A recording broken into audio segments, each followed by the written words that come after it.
반갑습니다. 말씀과 함께 하루를 시작하는 주님의 백성들을 예수님의 이름으로 축복합니다. 2023년 10월 4일 수요일 오늘 주신 말씀은 열왕기상 12장 12절부터 24절까지입니다. 3일 만에 여로보암과 모든 백성이 르호보암에게 나아왔으니 이는 왕이 명령하여 이르기를 3일 만에 내게로 다시 오라 하였습니다.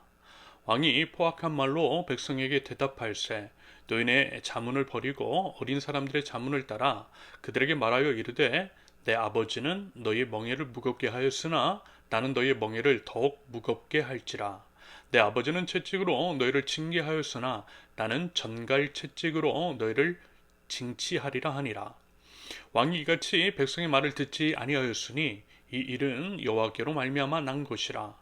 여호와께서 전에 실로 사람 아히야로 느밧의 아들 여로보암에게 하신 말씀을 이루게 하심이더라.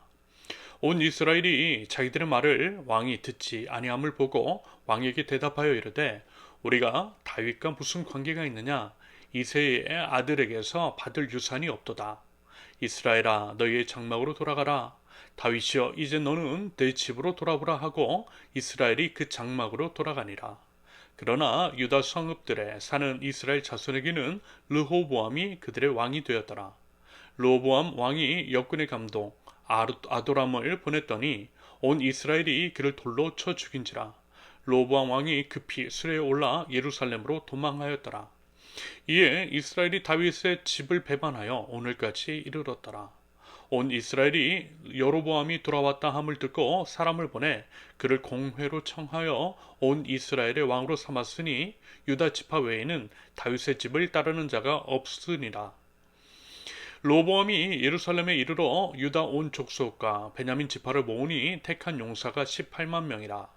이스라엘 족속과 싸워 나라를 회복하여 솔로몬의 아들 르호보암에게 돌리려 하더니 하나님의 말씀이 하나님의 사람 스마야에게 임하여 이르시되 솔로몬의 아들 유다 왕 르호보암과 유다와 베냐민 온 족속과 또 그 남은 백성에게 말하여 이르기를 여호와의 말씀이 너희는 올라가지 말라. 너희 형제 이스라엘 자손과 싸우지 말고 각기 집으로 돌아가라. 이 일이 나로 말미암아 난 것이라 하셨다 하라 하신지라. 그들이 여호와의 말씀을 듣고 그 말씀을 따라 돌아갔더라. 아멘. 지도자의 중요성은 아무리 강조해도 지나치지 않습니다. 어떤 지도자가 세워지느냐에 따라서 공동체의 운명이 확연하게 갈리는 것은 역사가 증명합니다. 이런 이유 등으로 인해서요, 성경도 말씀하고 있죠. 디모데전서 2장 1절과 2절 그러므로 내가 첫째로 권하노니 모든 사람을 위하여 간구와 기도와 도구와 감사를 하되 임금들과 높은 지위에 있는 모든 사람을 위하여 하라. 이는 우리가 모든 경건과 단정함으로 고요하고 평안한 생활을 하려 함이라. 그러므로 우리는 우리의 지도자들을 위해서 기도해야만 할 것입니다. 더불어 그 기도가 실은 우리 자신을 위한 것이라는 것. 우리 신앙인들에게 있어서도 나라 지도자들의 역할이 참으로 중요한 것은 그들의 정치가 분명 우리 신앙생활에 영향을 미치기 때문입니다. 예를 들어 신앙의 자유를 보장하지 않는다든지 우리 신앙인들에 대한 차별적인 정책을 펼친다든지 한다라고 한다면 당연히 신앙을 지키기가 쉽지 않을 것이고요. 신앙이 연약한 사람들 같은 경우에는요. 더욱 쉽게 낙심하여 신앙을 버릴 수도 있기 때문입니다. 그렇다면 여러분 어떻습니까? 그들을 위해서 기도하고 계십니까? 부디어 우리 힘써 지도자들을 위해서 나라의 지도자들, 공동체, 회사, 가정의 리더들을 위해서 기도할 수 있기를 바랍니다. 그들은 결국 우리 기도에 달렸다라고 하는 것을요 꼭 기억할 수 있기를 바랍니다. 지도자들을 위한 기도, 지도자들을 통한 우리나라의 운명, 그것은 우리 믿는 자들의 책임이라는 것입니다. 오늘 본문은요 어제 말씀과 이어지는 내용으로서 솔로몬의 뒤를 이은 그의 아들 르호보암의 실정이 나라의 전체에 어떤 영향을 미쳤는지에 대한 진술입니다.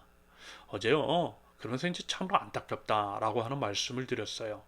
어제 말씀을 나누면서 오죽했으면 이스라엘 백성이 나와 짐을 좀 제발 좀 덜어달라고 했겠느냐라는 것입니다. 무려 20년이 넘도록 국가 건축 사업에 동원된 이스라엘 백성입니다. 해도 너무했던 강제 교육을 시킨 국가의 처사에 대해 제발 이제 자신들의 어려움과 힘듦, 신음을 좀 들어달라고 사정을 한 이스라엘 백성들에게 돌아온 르호보암의 답변은 참으로 잔인했죠. 자신의 이제 새끼손가락이 아버지 솔로몬의 허리보다 굵다라고 하는 식으로, 정갈채찍으로 그들을 징치하겠다라고 하는 식으로 이야기를 하면서 더 강력한 정치를 펼치고 더 고된 노역을 시킬 것이라고 폭언을 일삼았던 르호보암입니다. 여러분, 그 이야기를 듣고요, 여러분 상처받지 않을 사람이 과연 어디 있겠습니까? 게다가 이스라엘은 왕정 국가가 수립된 지 몇 대가 되지 않았을 뿐더러 진정한 왕은 하나님이시잖아요. 왕은 그저 하나님의 대리 통치자일 뿐인 것입니다. 더불어 이스라엘은요, 12지파의 연합체잖아요. 무슨 얘기냐면 자신들의 지파 사람도 아니고 다른 지파 사람이 왕으로 자신들을 통치하되 폭정을 일삼는 것을 참을 만한 정사가 이스라엘 백성들에게 별로 없었을 것이라는 말씀입니다. 그래서요, 정말 그래요. 자신들의 고된 짐을 덜어줄 것이라는 기대가 꺾였을 뿐더러 생각하지도 못했던 폭정에 대한 예고까지 들었던 온 이스라엘은 르호보암을 왕으로 인정하지 않겠다라고 하면서 돌아갑니다. 단 르호보암이 속해 있던 유다 지파만이 르호보암에게 남아있을 뿐이었죠. 참으로 어리석은 결정이었다는 안타까운 결과였습니다. 교만한 자의 패망, 바로 그것이 아닐까요? 아무튼 이로 인해 이스라엘은 분열과 분쟁이 전국으로 치닫게 됩니다. 한편 이제 분위기 파악을 제대로 하지 못한 르호보암은 공사 감독으로 아도람이라고 하는 자를 이스라엘이 보냈는데요. 당연히 사람들이 그렇게 그를 곱게 볼 리가 없었겠죠. 그래서요, 그를 쳐 죽여요. 그만큼 르호보암에 대한 분노가 가득한 이스라엘의 민심을 반영하는 비극이었습니다. 그리고 이제 이스라엘은요, 그들의 왕을 따로 다시 세워요. 과거 아히야 선지자로부터 왕이 될 것이라는 예언을 들었던 로보암이 속한 유다 지파를 제외한 나머지 이스라엘의 왕으로 추대되어 세워집니다.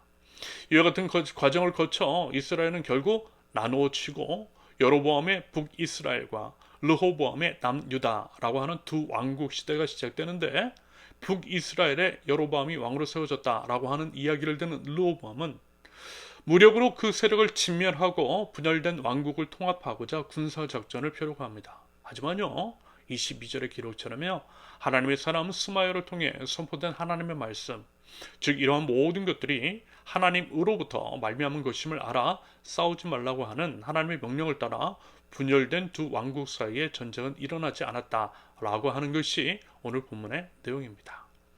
우리는요, 이 말씀에서 한 가지 교훈을 얻게 됩니다. 서두에 말씀을 드렸던 지도자의 책임, 지도자의 책임이라고 하는 측면에서 이 사건을 한번 살펴보자라는 것입니다. 결국 이스라엘이 북이스라엘과 남유다로 분열된 것은 왕이었던 솔로몬 때문이었습니다.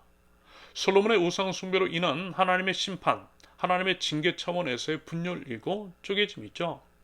그런데요, 여러분, 그렇다고 해서 솔로몬의 뒤를 이은 르호보암의 책임이 전혀 없는 것은 아니잖아요. 오히려 우리가 이제 말씀을 통해서도 살펴보았듯이 르호보암의 실정도 한 몫을 했습니다. 예를 들어 그가 만약에 백성들의 하소연을 듣고 그들의 짐을 경감시켜 주었다면, 그래도 그들이 르호보암으로부터 돌아섰을까요? 아니요, 아닐 수도 있다라고 생각합니다. 통합과 화합, 포용력 리더십을 펼쳤더라면 나라의 분열을 충분히 막을 수가 있었겠죠. 그런데요, 그는 그렇지 않았다라는 것이고요. 그래서 이와 같이 나라가 쪼개진 것이라 할 수 있겠습니다. 나라의 분열은 솔로몬 때문에 시작되었겠지만 르호보암의 죄책이 분명히 있다라는 것입니다. 아무튼 이와 같은 예는 우리 주변에서도 어렵지 않게 찾아볼 수가 있습니다. 나라도 그렇고요, 교회 공동체도 그래요. 어떤 지도자가 세워지느냐, 그리고 그가 어떤 태도를 가지고 정책을 펼치느냐에 따라서 나라와 공동체의 분위기가 확연하게 달라지더라는 것입니다. 그런다고 할 때 우리 하나님은 하나 되게 하시는 분, 하나님은 분명히요, 사랑과 환대와 포용, 그것을 통해서 하나됨을 바라세요. 반면에 사단마귀는 분열과 분쟁, 다툼, 전쟁 같은 것으로 대변됩니다. 그러므로 결국 하나님이세요. 그 마음의 중심에 하나님이 계시냐, 그렇지 않느냐에 따라서 하나가 되든 분열이 되든 그 운명이 갈리더라는 것입니다. 그래서 여러분 보세요.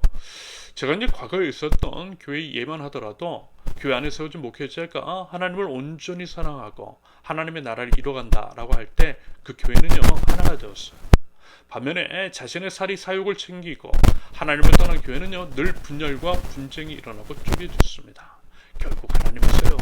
하나님을 경외하고 하나님을 예배할 때에 하나가 되고 우상을 쫓아 행할 때에 분열이 되더라는 것. 이것은 비단 교회 공동체뿐만이 아니라 다른 곳에서도 정확하게 적용이 됩니다. 다시 말해 나라 전체에서 일어난 현상을 통해서도 그 나라의 가치가 어디를 향해 있는지를 가늠해 볼 수 있는 하나의 가늠자가 될 수 있다라는 것입니다. 예를 들어서요, 어떤 나라가 하나님 나라의 가치에 멀어져 가면 어떤 일들이 벌어질까요? 당연히 분열과 다툼, 정쟁이 끊이지 않게 되더라는 것입니다. 그렇다면 여러분, 과연 우리나라는 어떻겠습니까? 어떤 모습이 보이고 있죠? 여러분 이 부분도요, 한번 수고해 보실 수 있기를 바라고요. 우리 믿는 자들이 더욱 힘써서 나라와 민족을 위해서, 지도자들을 위해서 기도할 수 있기를 예수님의 이름으로 축원합니다. 함께 기도합니다. 하나님 아버지, 하나님 앞에서 저희 자신의 마음의 중심을 살펴봅니다. 하나님을 온전히 경외하며 하나님을 주인으로 삼고 있는지, 입술로는 하나님을 이야기하면서 삶으로는 혹시 하나님을 부인하고 있는 것은 아닌지 두렵고 떨리는 마음으로 되돌아봅니다. 저희 자신의 하나님을 향한 태도가 결국 주변 사람들에게도 영향을 미칠 수 있음을 알아 저희가 먼저 하나님 앞에 진정으로 돌이키고 하나님 안에서 회복을 이룰 줄 아는 하나님 나라 백성들, 저희 될 수 있도록 하나님 저희 마음과 생각과 행동을 지켜주시옵소서. 하나님 조국 대한민국을 불쌍히 여겨주시사 분열이 아니라 화합을 이루게 하시며 조국의 미래를 위해서 정치 지도자들이 포용과 환대의 리더십을 보일 수 있도록 주님의 은혜로 저희를 이끌어 주시옵소서. 예수님의 이름으로 기도합니다. 아멘. 하나님께서 오늘 주신 말씀과 각자의 기도 제목을 놓고 우리 잠시 기도하겠습니다.